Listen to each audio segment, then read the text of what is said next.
بسم اللہ الرحمن الرحیم۔ عزیز طلباء و طالبات، السلام علیکم۔ بچوں، آج ہم اپنا سال دوم کا سبق نمبر 4 جو ہے وہ پڑھنے جا رہے ہیں، جس کا نام ہے محنت پسند خرد مند۔ سب سے پہلے ہم آج کی ایک اچھی بات سے شروع کریں گے اپنا لیکچر کہ زندگی میں ہر پریشانی کا صرف ایک ہی حل ہے، یعنی اللہ سے بات کریں، اللہ سے مانگیں، اللہ پر چھوڑ دیں، اللہ پر بھروسہ کریں، اللہ سے کہیں اور ہمیشہ کہتے رہیں۔ یعنی ہماری تمام باتوں کو، ہماری تمام دعاؤں کو جو سننے والا ہے وہ صرف ایک ہی ذات ہے، جو کہ اللہ تبارک و تعالیٰ کی ذات ہے۔ اسی سے مانگنا چاہیے اور اسی کو اپنا ہر درد اور دکھ جو ہے وہ بتانا چاہیے۔ سبق نمبر 4 ہے محنت پسند خرد مند، جس کا آج ہم خلاصہ پڑھیں گے، اور یہ تحریر مولانا محمد حسین آزاد کی ہے۔ اس کا ماخذ ہے آب حیات۔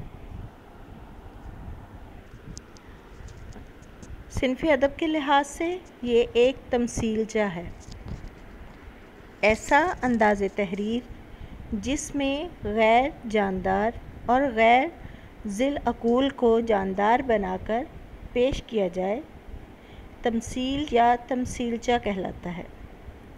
ایسا انداز تحریر جس میں غیر جاندار اور غیر ذی العقول کو جاندار بنا کر پیش کیا جائے، تمثیل یا تمثیلچہ کہلاتا ہے۔ یعنی ایسے غیر جاندار جو عقل نہیں رکھتے، جو شعور نہیں رکھتے، اس میں موضوع پر براہ راست بحث کرنے کی بجائے اسے تخیلی اور تصوراتی کرداروں کے ذریعے بیان کیا جاتا ہے۔ انسانی اوصاف مثلاً صبر، شکر، توکل، محنت پسندی، حسد، غرور، جھوٹ وغیرہ کو انسان کا روپ دے کر جذبات اور احساسات کے ساتھ بیان کرنا تمثیل نگاری کہلاتا ہے۔ اس سبق میں بھی ایسے ہی موضوعات کو جو ہے وہ احساسات کے ذریعے بیان کیا گیا ہے۔ انسان کا روپ دے کر اس سبق میں ان احساسات کو جو ہے وہ بیان کیا گیا ہے، اس لحاظ سے یہ ایک تمثیلچہ ہے۔ یہ اس وقت کی بات ہے کہ جب زمانے کا پیرہن گناہ سے پاک تھا، ہر طرف خسرو آرام نیک صفت بادشاہ کی حکومت تھی۔ اس کی رعایا قدرتی گلزاروں میں گلگشت کرتی تھی۔ ہمیشہ صبح کا وقت اور بہار کا موسم رہتا تھا۔ ٹھنڈے اور میٹھے پانی کے چشمے بہتے تھے۔ غرض یہ کہ قدرت نے ہر طرح کا سامان عیش ان کے لیے تیار کر رکھا تھا۔ ایک شخص کے پاس نعمتوں کی کثرت سے دوسروں کو رنج نہ پہنچتا تھا، یعنی ایک شخص کے پاس نعمتوں کی کثرت دیکھ کر دوسرا شخص اس سے حسد نہیں کرتا تھا۔ سب کے سب اتفاقاً لوگوں کی طبیعتیں بدل گئی۔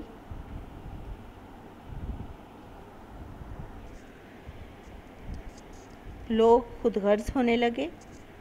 چنانچہ اس گلزار میں کبھی تو فریب کے جاسوس اور کبھی سینہ زوری کے شیطان آ کر گلگشت کرنے لگے۔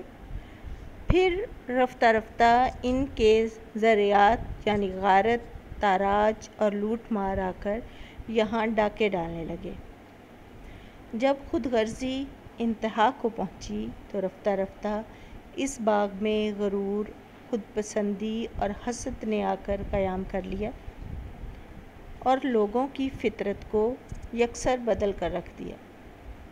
چنانچہ پہلے تو لوگ اپنے حال پر خوش تھے اور اسی بے احتیاطی کو لوگ تونگری یعنی خوشحالی اور دولت مندی کہتے تھے، مگر اب خیال کرنے لگے کہ ہم خود کو جبھی خوشحال سمجھیں گے جبکہ ہمارا ہمسایہ جو ہے وہ غریب ہو جائے گا۔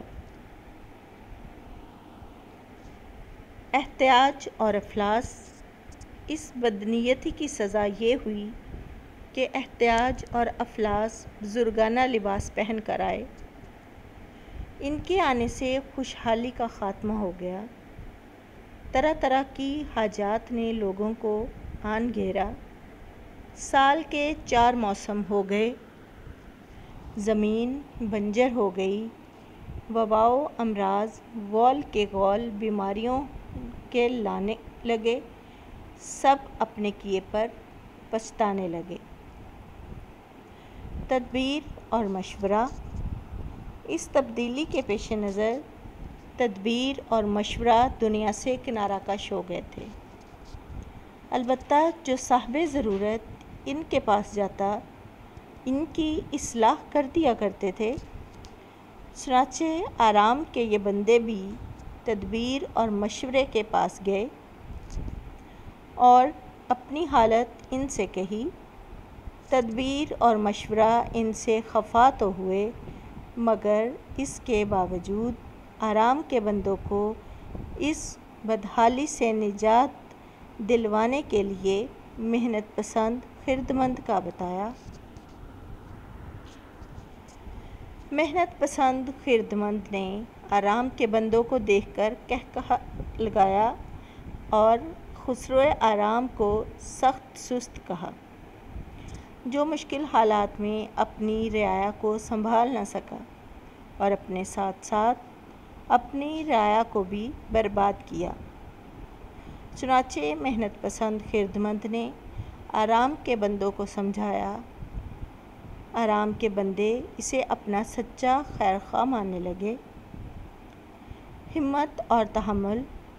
محنت پسند نے ہمت اور تحمل کو اس آرام کے بندوں کی جماعت پر افسر مقرر کر دیا۔ چنانچہ یہ دونوں اس جماعت کو اپنے ساتھ جنگلوں اور پہاڑوں میں لے گئے اور انہیں کانوں کو کھودنا، تالابوں سے پانی سینچنا اور دریاؤں کا رخ پھیرنا، جنگلوں کے جنگل کاٹ ڈالنا وغیرہ سب کچھ سکھا دیا۔ آرام کے بندے زمین پر پھیل گئے اور سخت محنت سے مذکورہ تمام کام سر انجام دینے لگے۔ چنانچہ چند ہی روز میں عالم کا رنگ جو تھا وہ نکھر گیا۔ زمین شہر و دیہات اور قصبوں سے بھر گئی، کھیت اناج سے اور باغ میووں سے مالا مال ہو گئے، دسترخواں پھر سے سج گئے۔ آرام کے بندوں کی جب کایا پلٹ گئی تو انہوں نے محنت پسند خردمند کو اپنا سلطان تسلیم کر لیا، لہٰذا یہ بستیاں، یہ شہر، یہ ملک اسی کے قائم کردہ ہیں۔ جی بچوں، یہ تھا ہمارا آج کا سبق محنت پسند خردمند، جس کا ہم نے آج خلاصہ پڑھا ہے۔ یہ تحریر مولانا محمد حسین آزاد کی ہے، جو کہ 1830 میں پیدا ہوئے اور ان کا سن وفات 1910 ہے۔ بچوں، ہم نے آج اس سبق میں پڑھا کہ جب لوگ جو ہیں وہ محنت کرنے سے کترانے لگتے ہیں، ایک دوسرے سے حسد کرنے لگتے ہیں، ایک دوسرے کو اپنے سے کمتر خیال کرنا شروع کر دیتے ہیں، تو تباہی و بربادی جو ہے وہ ان کا مقدر بن جاتی ہے۔ لہٰذا محنت سے کبھی بھی جی نہیں چرانا چاہیے۔ جب ہم محنت سے کام لیتے ہیں اور دوسروں کی خوشی میں خوش ہونا سیکھ لیتے ہیں، کسی کو خود سے کمتر نہیں سمجھتے، تب ہی ہم جو ہے وہ کامیاب ہو سکتے ہیں، تب ہی ہم ایک بہتر قوم جو ہے اس کی تعمیر ممکن ہو سکتی ہے، اپنے معاشرے کو ہم بہتری کی طرف لا سکتے ہیں۔ یہ تمام کام اسی صورت میں ممکن ہے جب کہ ہم محنت اور لگن سے کام کریں اور ایک دوسرے کو اپنے سے کمتر نہ سمجھیں، بلکہ سب کو ایک برابر خیال کریں۔ اس سبق میں بھی ایسے ہی محنت پسند خردمند کا ذکر کیا گیا ہے، اور یہ ایک تمثیلچہ ہے۔ یہ سبق جیسا کہ ہم نے پہلے بھی پڑھا شروع میں کہ تمثیلچہ یعنی اس سبق میں تمام احساسات جو ہیں، جن میں تکبر، حسد، غرور، جھوٹ، تحمل، بردباری، محنت اور جو بھی چیزیں جو بیان کی گئی ہیں، تدبیر، مشورہ، ان سب کو انسانی روپ دے کر جو ہے وہ بیان کیا گیا ہے، تاکہ یہ ایک کہانی کی صورت میں آپ کو یاد ہو سکے، آپ اس کو اچھے سے سمجھ سکیں۔ اور مجھے امید ہے کہ آپ کو واقعی اس سبق کی جو ہے وہ سمجھ آ چکی ہوگی، آپ اچھے سے اس کو یاد کر سکیں گے۔